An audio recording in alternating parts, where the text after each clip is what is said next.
넷플릭스 오리지널 시리즈 오징어 게임은 감당할 수 없는 빚을 졌거나 현실이 고달픈 456명의 사람이 456억 원의 상금이 걸린 게임에 초대되면서 벌어진 이야기를 담고 있습니다. 오징어 게임은 2021년 9월에 공개된 이후로 한 달 동안 전 세계 1억 4,200만 가구가 시청하면서 브리저튼의 기록을 깨고 넷플릭스 시리즈 중 역대 최다 시청 기록을 세웠죠. 오징어 게임은 한국 어린아이들의 놀이를 잔인한 서바이벌 게임으로 둔갑시킨 흥미로운 설정으로 기존 창작물에 대한 각색과 속편, 리메이크에 지쳐있던 해외 관객의 마음을 사로잡았습니다. 더욱이 기생충의 사회 비판적인 시각을 흥미로워했고 부산행, 킹덤 등을 통해 한국이 호러를 해석한 방식에 열광했던 해외 팬들은 사회 비판적인 서바이벌 시리즈 오징어 게임에 단박에 빠져들었죠. 한 판 더 해. 또한 넷플릭스는 오징어 게임에 37개 언어로 된 자막과 34개 언어로 된 더빙을 제공하고 있어서 전 세계적으로 넓은 시청자층을 확보할 수 있었습니다. 오징어 게임은 내용이나 영상미와 관련해 외신과 해외 팬들 사이에서 다양한 작품들과 비교됐었는데요. 흥미롭게도 계속해서 언급된 작품과 감독이 있었습니다. 바로 2001 스페이스 오디세이, 샤이닝 등을 감독한 스탠리 큐브릭이었죠. 오징어 게임에서 외국인 VIP들 중 한 명을 연기한 배우는 이 시리즈의 연출인 황동혁 감독이 스탠리 큐브릭의 열광적인 팬이라고 말하기도 했습니다. 이번 편에서는 스탠리 큐브릭의 영화들 중 오징어 게임 속 기묘한 디자인들과 내용에 영향을 미쳤을 장면들에 대해 자세히 알아보려고 합니다. 이 영상은 오징어 게임 시리즈와 다양한 스탠리 큐브릭 영화의 스포일러를 포함하고 있습니다.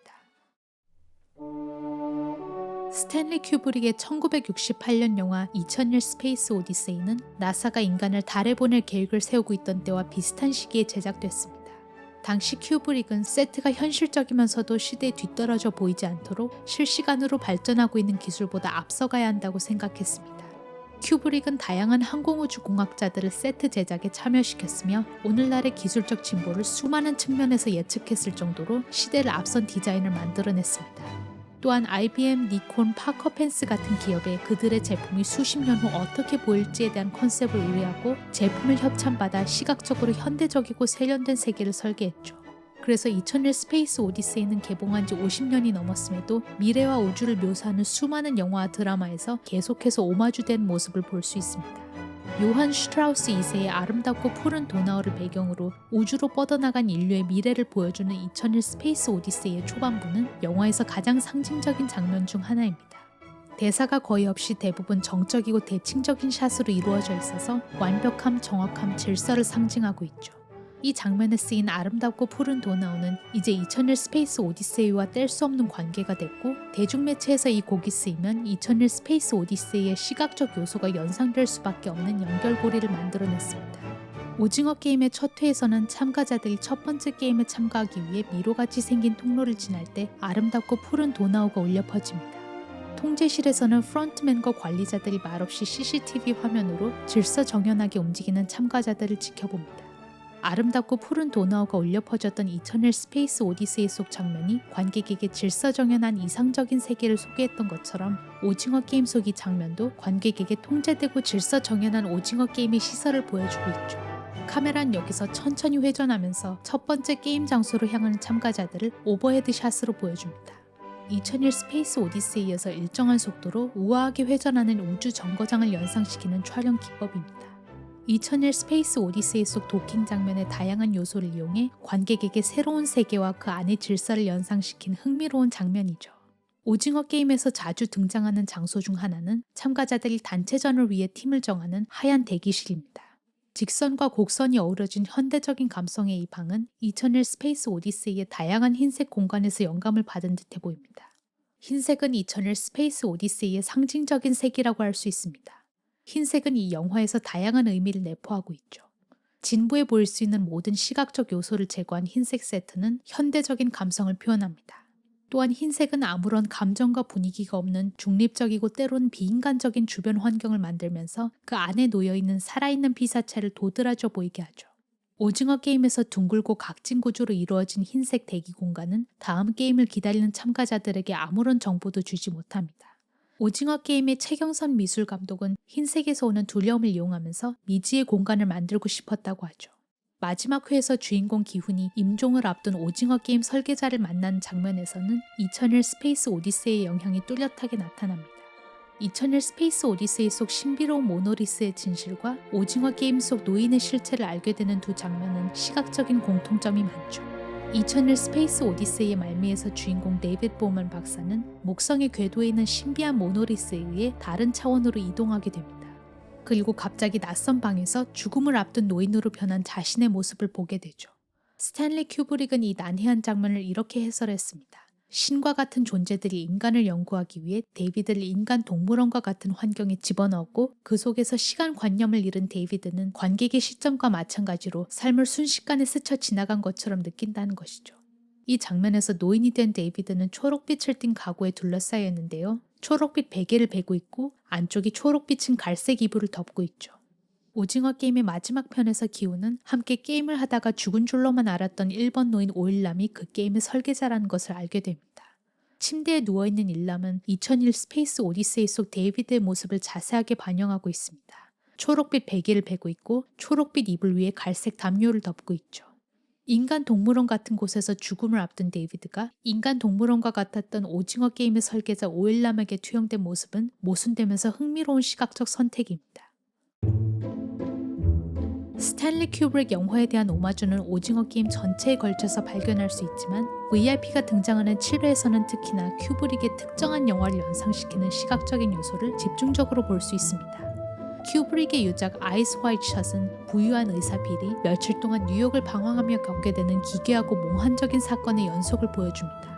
한때 다른 남자와의 불륜을 상상한 적이 있었던 아내의 고백을 듣고 혼란스러워하던 빌은 오랜만에 만난 동창에게서 괴상하고 음란한 파티에 대한 이야기를 듣게 됩니다. 파티에 변장하고 숨어 들어간 빌은 정체를 들키게 되고 큰 위험에 처하게 되죠. 아이스 화이트 샷의 극중 시점은 크리스마스 시즌이기 때문에 관객은 배경 곳곳에서 색동 조명을 발견할 수 있습니다. 색동 조명이 존재하지 않는 곳은 빌이 알고 있는 세상과 완전히 동떨어진 곳, 바로 파티가 펼쳐지는 저택뿐이죠. 파티에서는 정체를 숨긴 영향력 있는 인물들이 모여 가면을 쓰고 부적절한 행각을 벌입니다. 오징어 게임 7회에서는 징검다리 게임 세트에 색동 조명이 설치돼 있죠. 아이스 화이트 샷 같이 인물들의 배경에서 색동 조명이 빛나고 있습니다. 하지만 VIP들은 완전히 다른 공간에서 이들의 목숨을 건 게임을 지켜보고 있습니다. 그곳에서 이들은 아이스 화이트 샷의 비밀스러운 파티와 마찬가지로 인간을 도구화하고 음란한 행각을 벌이려 하기도 하죠. 두 작품에는 또 다른 공통점이 있습니다. 그 파티와 게임이 벌어지는 장소에서 신분을 들키게 되면 목숨이 위태로워진다는 것이죠. 아이스 화이트 샷에서 파티에 잠입한 빌이 외부인인 것을 알아챈 주최자들은 빌에게 마스크와 옷을 벗을 것을 강요하고 빌에게 파티에 대해 더 이상 알려고 하지 말라고 경고합니다. 빌은 무사히 살아남지만 파티에서 주최자들에게 붙잡힌 빌을 위기로부터 구해준 사람은 죽은 채로 발견됩니다. 오징어 게임에서 형사 준호는 실종된 형을 찾기 위해 오징어 게임 진행 요원으로 잠입합니다. 게임의 정체와 진실에 가까워질 무렵 준호는 VIP 룸에 웨이터로 변장하고 들어갔다가 마스크를 벗으라고 강요하는 VIP를 만나게 되죠. 하지만 얼굴을 드러낸 진행 요원들은 곧바로 처형된다는 사실을 알고 있는 준호는 마스크를 벗지 않으려 합니다. 스탠리 큐브릭 영화에서 빼놓을 수 없는 특징은 감독이 빨강과 파랑 같은 기본적인 색을 사용하는 방식입니다. 큐브릭은 세트 소품 조명에 원색을 과감하게 사용해서 관객에게 시각적으로 강렬한 인상을 남깁니다. 총천연색이 압도하는 큐브릭 특유의 화면은 장면의 감정을 극대화하고 화면 속 피사체의 존재를 강조할 뿐만 아니라 숨겨진 메시지도 담고 있죠. 큐브릭이 원색을 가장 다양하게 사용한 것으로 보이는 영화는 시계 태엽 오렌지입니다. 시계 태엽 오렌지는 총천연색의 예상치 못한 배합을 보여주면서 관객이 피사체의 존재에 효과적으로 주목하게 만듭니다. 동시에 기본적인 색상만을 사용하면서 묘하게 그 세계만의 질서를 만들고 있죠. 오징어 게임 속 배경에는 대부분 밝고 채도가 높은 색들이 사용되었습니다. 시리즈의 어두운 테마와 상충하고 있죠.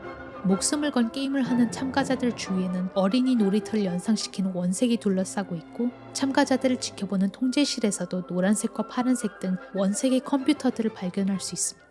오징어 게임의 소품 중 일부는 시계 태엽 오렌지에 등장하는 기괴한 소품에서 영감을 받은 것으로 보입니다. 극중 주인공 알렉스는 코로바 밀크바라는 곳에 자주 들릅니다. 코로바 밀크바에는 다양한 자세의 마네킹이 발받침과 테이블로 쓰이고 있죠. 오징어 게임에서는 다양한 색과 무늬로 바디 페인팅을 한 살아있는 사람들이 VIP를 위한 가구 역할을 하고 있습니다. 반사회적 비행 청소년인 주인공 알렉스는 클래식 음악을 좋아합니다. 그래서 시계 태엽 오렌지에는 베토벤, 로시니, 엘가의 곡이 사용됐고 일부는 주인공 알렉스의 폭력성을 나타내는 장면에서 사용됐습니다. 오징어 게임은 다양한 클래식 음악을 사용함으로써 게임 속에서 참가자들이 느끼는 공포심과 고전 음악 특유의 고급스러운 분위기를 충돌하게 만듭니다. 참가자들 게임 장소를 안내할 때마다 나오는 아름답고 푸른 도나우는 처음에는 완벽함과 질서를 상징하고 있었지만 시리즈가 진행되고 참가자들이 공포감에 질려가면서 모순된 의미를 갖게 됩니다. 다양한 해외 팬들은 큐브릭이 오징어 게임의 연출에 미친 영향이 강렬해 보인다고 말합니다. 오징어 게임에서는 앞서 언급된 3편뿐만 아니라 다른 큐브릭의 영화들에서 영감을 받은 것으로 보이는 요소들도 눈에 띕니다. 정확한 좌우 대칭과 원근감을 추구한 큐브릭의 영향은 오징어 게임 속 다양한 중앙샷과 구조물을 이용한 대칭샷에서 찾아볼 수 있죠. 큐브릭은 practical lighting, 즉 장면 내에서 실제로 작동하는 실용적인 조명을 애용했습니다. 촛불, 형광 등 다양한 종류의 실용적인 조명을 사용했던 큐브릭의 영향은 오징어 게임의 다양한 장면에서 나타나고 있죠. 큐브릭의 상징적인 장면에 대한 오마주는 5회에서도 발견할 수 있습니다. 111번 참가자는 쇠 지렛대를 들고 진행 요원에게 쫓기면서 미로 같은 건물을 헤매고 다닙니다. 큐브릭의 공포영화 샤이닝의 후반부에서 웬디는 긴 칼을 들고 광기에 사로잡힌 주인공 잭에게 쫓기며 미로 같은 호텔 곳곳을 돌아다니죠. 오징어 게임 속의 초현실적인 이미지는 볼 때마다 다양한 의미를 유추해보게 되고 수많은 해석을 낳게 합니다. 강렬하고 기괴한 분위기를 연상시키는 큐브릭의 영향은 오징어 게임 곳곳에 흩어져서 영상의 흡인력을 극대화합니다. 영화와 다양한 영상물 속 시각적인 요소의 의미에 대한 이야기를 더 보고 싶으시면 구독 부탁드립니다. 이상 당신이 모르는 감독의 마음, 단감마였습니다.